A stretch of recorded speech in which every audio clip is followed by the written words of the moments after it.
We're in the mood to celebrate on this Backroads of Montana. In Great Falls, we'll sip, swing, and swim with a one-of-a-kind musician. I wish that I had 30 other Pats. In Fishtail, we'll pick up supplies from one of the state's oldest general stores. In Missoula, we meet a craftsman who grinds shapeless steel into sharpened beauty. They hold a good edge, that's the main thing. And in Harlowton, we'll find out why this woman appreciates her senior center so much. We just flat out need senior centers. Join us as we celebrate the silver on this 25th episode of the Backroads of Montana, right here in Twodot.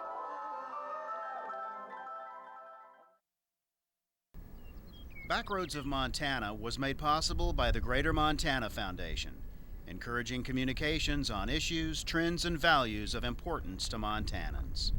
By Travel Montana at visitmt.com, and by the University of Montana, where the discovery continues. Well,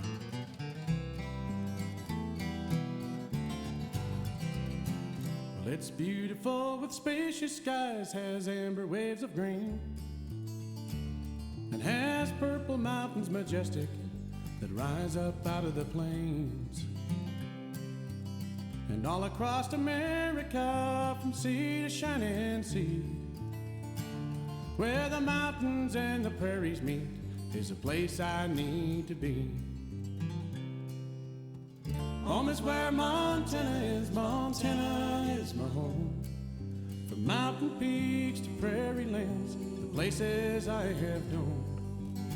And I'm bound to ramble, yes, I'm bound to roam. And when I'm in off the road now, boys, Montana is my home. Hello, I'm William Marcus. This is the 25th episode of the Backroads of Montana. We travel the state looking for interesting people we think you'd like to meet, or great places you might want to visit. Today, we're in one of those places that everybody knows about, but not many have visited, Twodot. It's just west of Harlowton on Highway 12. It may be one of the most sought-after postmarks in the state. Twodot, like too many small Montana towns, has seen better days. It once boasted a population of several hundred. The Jawbone Railroad hauled thousands of head of sheep and cattle and tons of wool to market, and kept up the hope that someday Twodot would be a major metropolis in the Musselshell Valley. Today we'll tour the town, it won't take long, and learn how Twodot got its name.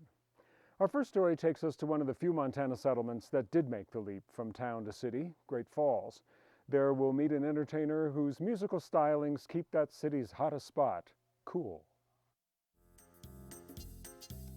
Good secrets are hard to keep, and try as they might, Great Falls just can't keep the lid on the Sip and Dip Lounge. The word really got out a few years ago when GQ magazine listed the lounge as one of the best bars on earth. People are surprised that a bar like the Sip and Dip exists in Montana.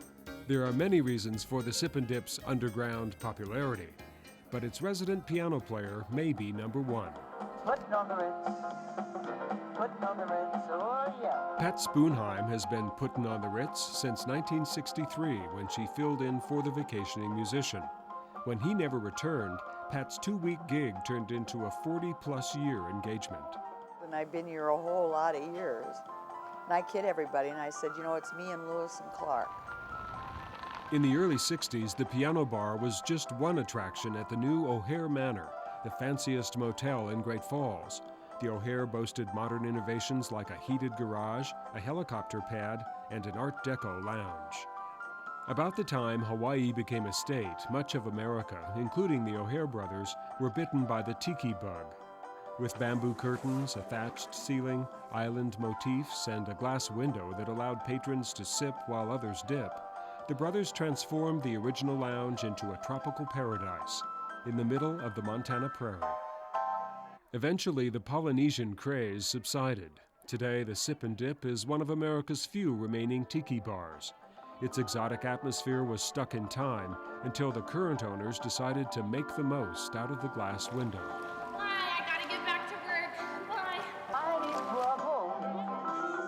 Sonia and Rachel are two finny females in a larger school of mermaids and mermen hired to flutter and flirt to Pat's rhythms.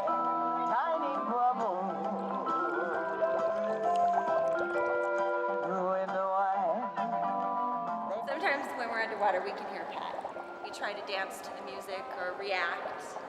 While mermaids swim and blow wet kisses, patrons dive into a grass skirt or a blue Hawaiian or any number of aqua-colored fishbowl drinks.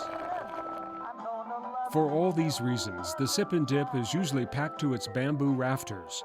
The retro atmosphere has attracted a fair share of Hollywood stars, but it's Piano Pat who's the real celebrity here. We more or less use the word icon. Pat's musical career began in Rudyard when she was 5. Her mother was determined to provide classical training to her children, despite the rugged surroundings. She drove me from my hometown to Havre and back every Saturday morning, 80 miles round trip. Rain or shine, snow or 40 below, blizzard, we went to the piano lesson. So I have her to thank. She's my, the one that got me going. Those lessons paid off. At 13, Pat began playing professionally in a small orchestra with men 3 times her age. They played crowded Grange halls up and down Montana's High Line. At 2 in the morning, dance-crazy cowboys passed the hat and the band played until sunup. I'd go home with my fingers bleeding. That's a fact. I mean, some of those old pianos in those halls didn't have any ivory on the keys. Since 1963, Pat has been a solo act. She sings every song, which is rough on her voice. A steady supply of 7-Up and Hall's cough drops keeps her in tune. She covers everything from Sinatra to Cash to Buffett, although titles are immaterial. It's really about hearing Pat play them. Remember that night in Montana when I said there'd be no room for doubt? She tries to honor every request. This one is a crowd favorite. Sweet Caroline, bye, bye, bye. Good times never seem so good, so good, so good, so good. Times weren't always so good for Pat. At first, her singing job was survival. She was a single mom struggling to raise 3 children. She worked a full-time job, spent a few hours at home, then off to the Sip and Dip, 5 nights a week. She was the last person we saw when we went to bed at night, and she was the first person we saw when we got up in the morning. Over time, Pat became accustomed to little sleep. I said for 38 years I averaged 4 hours a night is what it amounted to. But you know, if there's a will, there's a way. And Pat's will was strong. Despite the impossible schedule, the family persevered. Today, Pat has 5 grandchildren and a new great-granddaughter. This whole building is made of concrete, and Pat is as strong as the walls of this building. A few years ago, Pat's family had their own request: sing something for us. Pat got busy and recorded an album of favorites. She called it For You, From Me. Simply put, it's her legacy to her family. Rockin' and rollin' on a great fall Saturday night.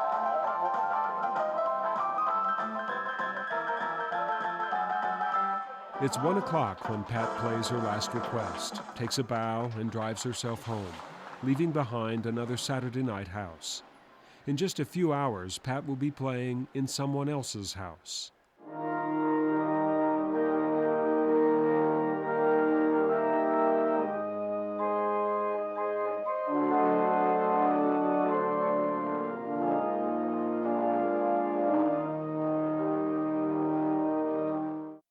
Special thanks to Pat for all the work that she does and for her dedication to the Lord. Thank you, Pat. For this hard-working musician, there's rarely a day of rest. Pat's been playing Sunday services all her life, in prairie churches with tinny uprights to Trinity Lutheran with its impressive pipe organ. She's honored to do so. After all, she admits, he is the one who gave her this gift. One of the unique gifts that God has given to her is the gift of dedication, that she continues to dedicate that gift to the Lord, both during the week and especially on Sunday morning. And you can see it in her face, you can see it in the way that she plays and the way that she conducts her life. Pat is convinced that being behind the piano keeps her happy, healthy, and young at heart.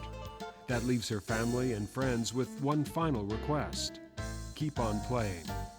Pat promises that as long as the halls holds out, so will she. Pat's CD, For You From Me, is available only at the Sip and Dip Lounge, which is good. You can pick up a copy, soak up the Sip and Dip experience, and listen to Piano Pat in person. Here in Twodot, they don't have a swimming pool at the local bar, but as they say, it's easy to find and hard to leave. We thought it'd be a good place to answer a question that's been on our minds. Is Twodot one word or two? 2 words. Capital letters on both ends.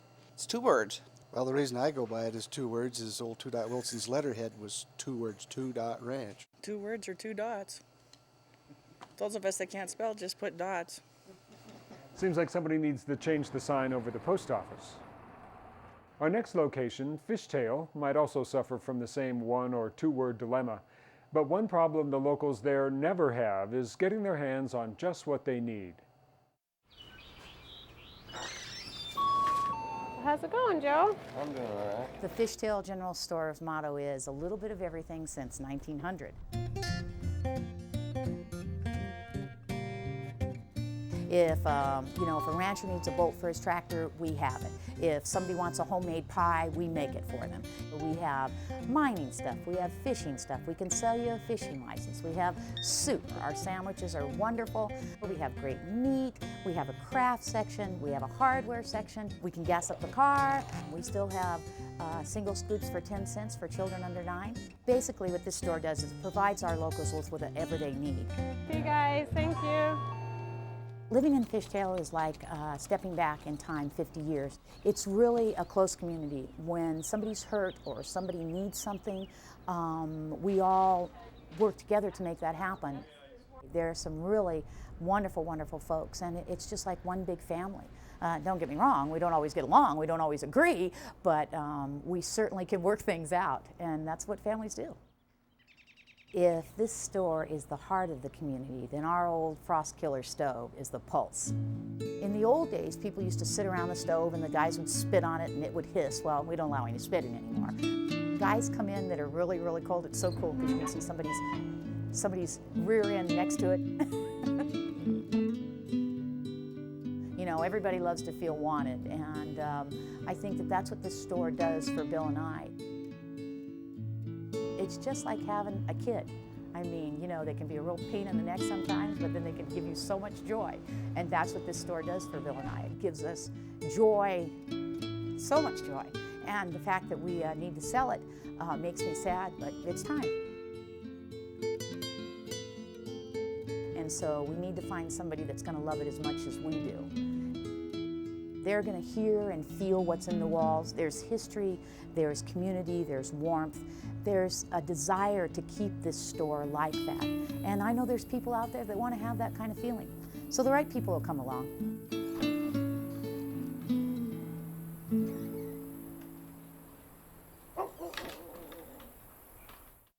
Katie, Bill, and the crew work hard to keep their delicious tamales, ribeyes, and hubcap-sized cinnamon rolls spinning out the door.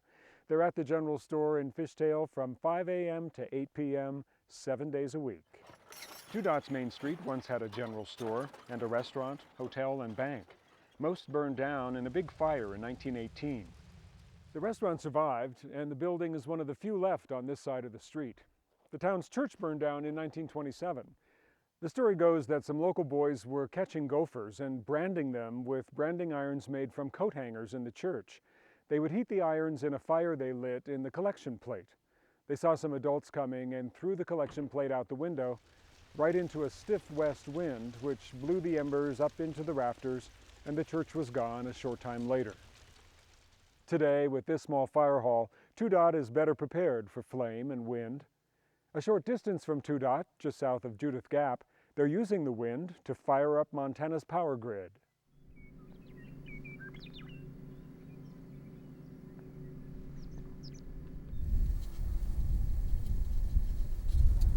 As the wind starts to stir, the central Montana landscape comes to life. Travelers along Highway 191 might have a hard time concentrating on the road. The Judith Gap Wind Farm now adds a surreal touch to the horizon. 90 turbines dot the landscape in this traditionally windy part of the state. Along with the traffic, they create a strange combination of movements.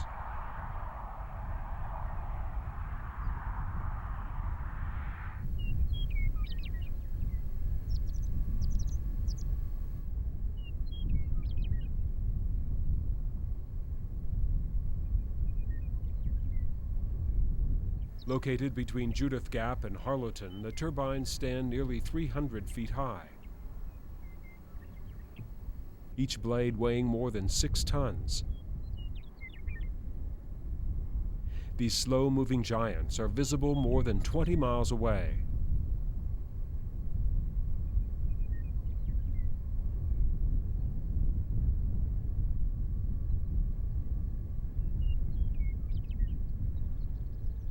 And it's not just the highway travelers who may notice them.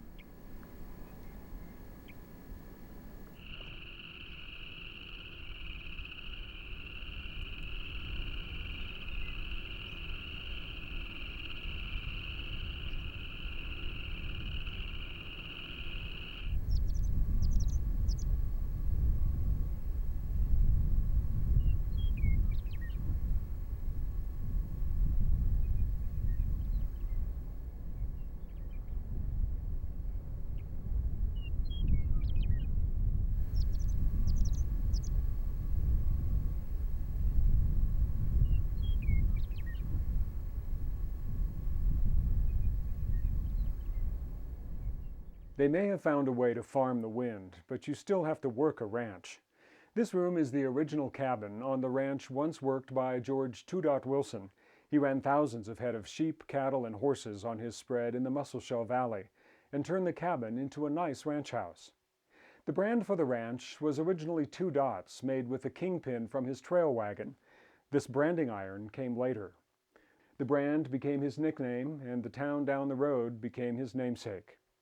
Next, we're off to Missoula to meet a man who's found another way to make his mark.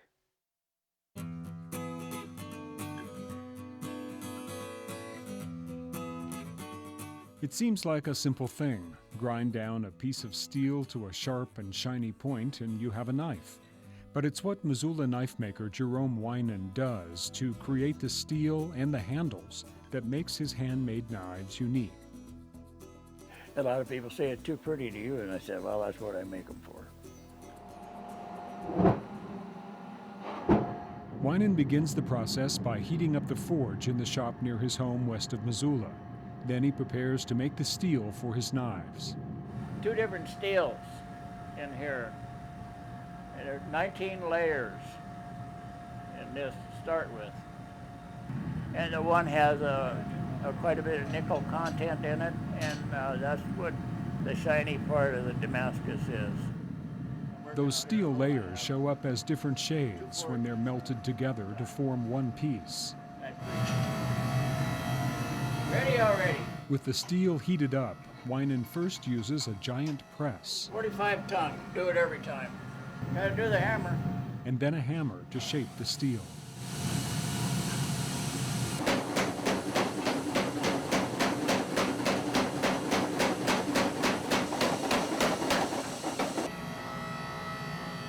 After one last press, the steel is ready to cool and be cut out into a blade.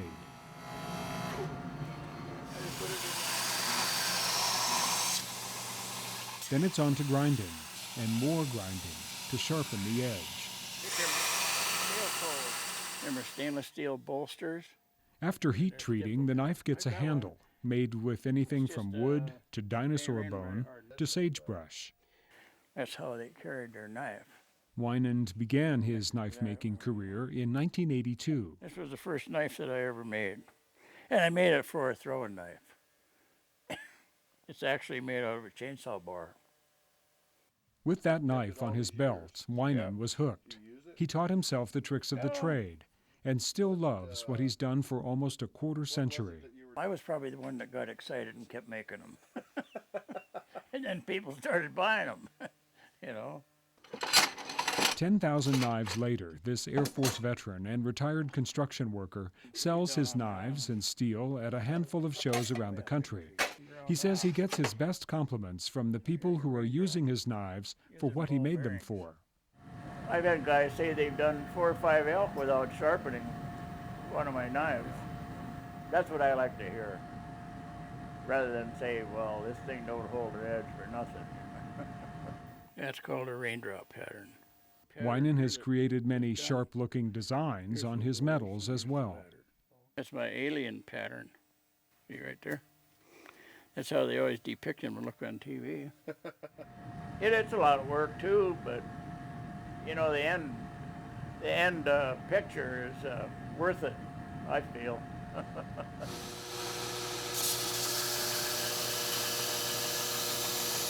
And as Jerome Weinand continues to sharpen his creative eye, the knife maker has no plans of stopping anytime soon.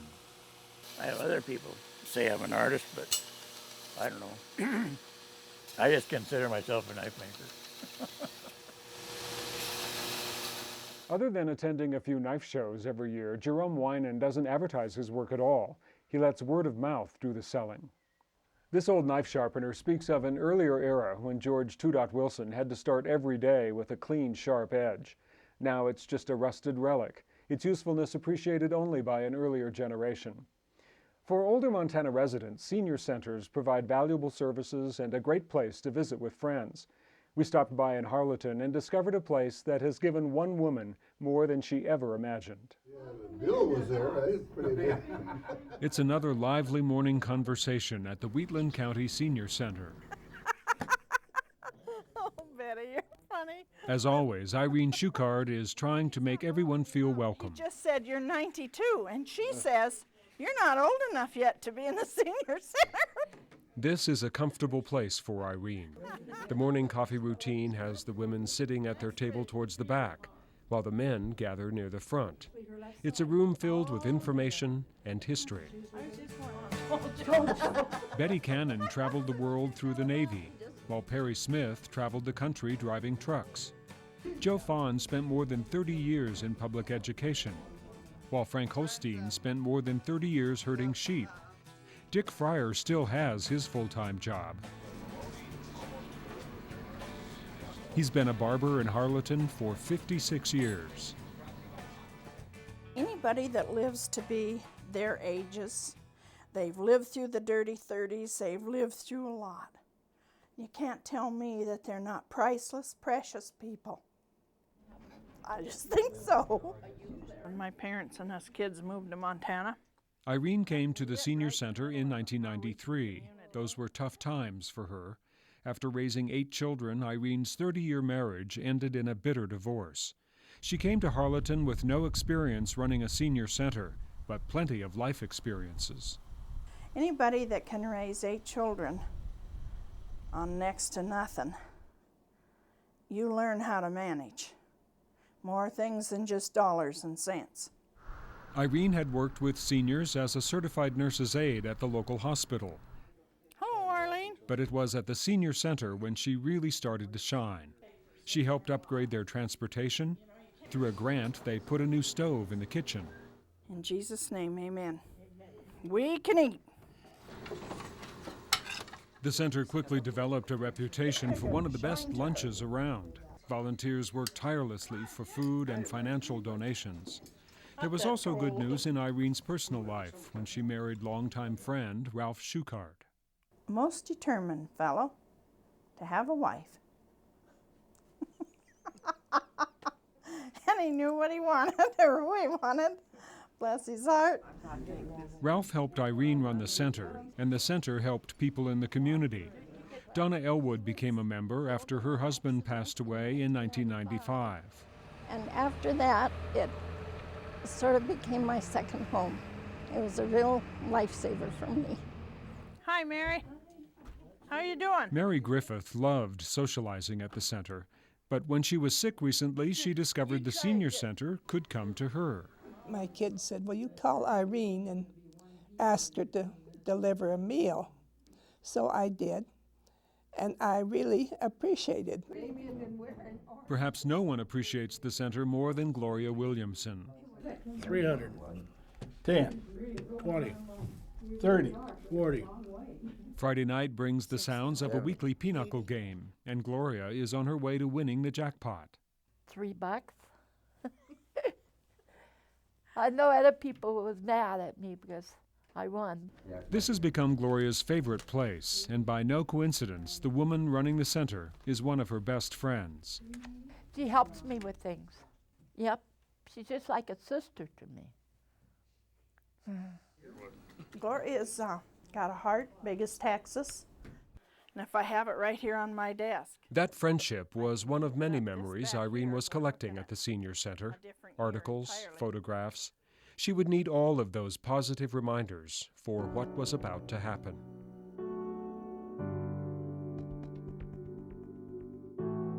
Just 3 years after they were married, Irene's husband Ralph was diagnosed with cancer.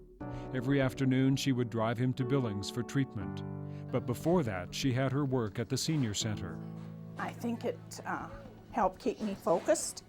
You have to have something else to look at and do when you're in the middle of this cancer battle. But Ralph's condition worsened, and in 2002, he lost his battle with cancer. The next few days were mixed with funeral arrangements and family squabbles, and when Irene arrived at the overflowing church, she wasn't sure where to sit. That's when her friend from the Senior Center, Gloria, made a simple gesture and offered her a seat. And Gloria saved the day by sit here. That's where we sat, her and I. And if she don't ever do another thing, that was enough for me. She'll always have a place in my heart. Shoot, we're always good for hugs. Yeah. Those special people that Irene met in that special place helped start the healing. All the loss, the family fighting, and the grief seemed to leave Irene empty.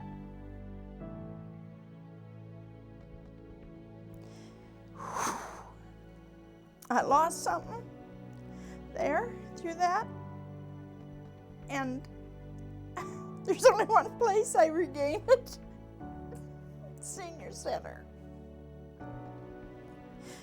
Their family, and I want them all to feel welcome. We're glad you're all here. Irene will be at the Wheatland County Senior Center, giving back to a place that has given her so much, making sure everyone feels welcome. Hi, Dick. You're not too late. In addition to all she does locally, Irene makes it a point to speak to the state legislature as an advocate for senior centers in Montana. It was this viewer letter that led us to the story in Harlowton. We always like getting your letters and story ideas. If you have an idea, drop it by at the Backroads of Montana, the University of Montana, Missoula, Montana, 59812. As long as you keep watching, we'll keep covering the Backroads of Montana. I'm William Marcus. See you next time. Peaks to prairie lands, places I have known. And I'm bound to ramble, yes, I'm bound to roam. When I'm in off the road now, boys, Montana is my home. Coming in off the road now, boys, you know I'm heading home.